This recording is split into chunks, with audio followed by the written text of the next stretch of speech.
importe la saison, les vélos électriques sont de plus en plus présents sur les routes. Pour certains, c'est un moyen de transport, pour d'autres, un loisir. Toutefois, ces engins de plus en plus performants soulèvent des questions de sécurité. Des fois, c'est trop vite quand il te passe. Peut-être c'est un problème avec les limites de vitesse. À Ottawa, le comité d'examen des collisions mortelles s'est justement intéressé à cette question.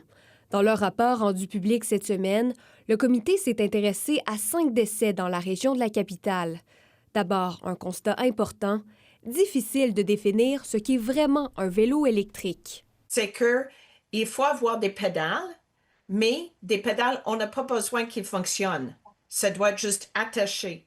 Selon la coroner, certains véhicules qui ressemblent à des motos ou encore à des cyclomoteurs sont considérés comme des vélos électriques, ce qui peut soulever des enjeux légaux, notamment pour des cas de conduite avec facultés affaiblies.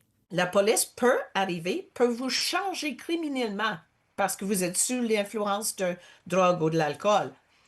Mais le lendemain, vous pouvez aller acheter un autre vélo électrique parce que vous n'avez pas besoin de permis, d'assurance et tout, et tout, et tout. À cela s'ajoute le problème des limites de vitesse qui peuvent être modifiées pour dépasser la vitesse permise établie à 32 km/h.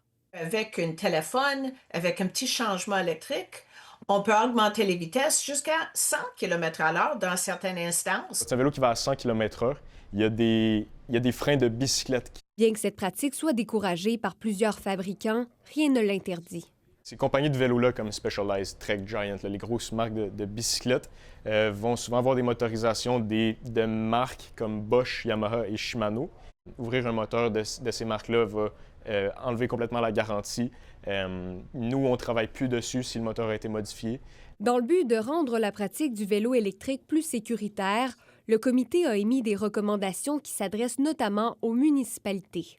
Si quelqu'un conduit à 50 km/h sans permis, il faut avoir une façon de mettre des conséquences. À la demande de la coroner, l'Institut canadien de l'information sur la santé commencera à collecter dès 2026 les informations sur les décès liés aux vélos électriques, des données qui permettront de documenter davantage ce phénomène.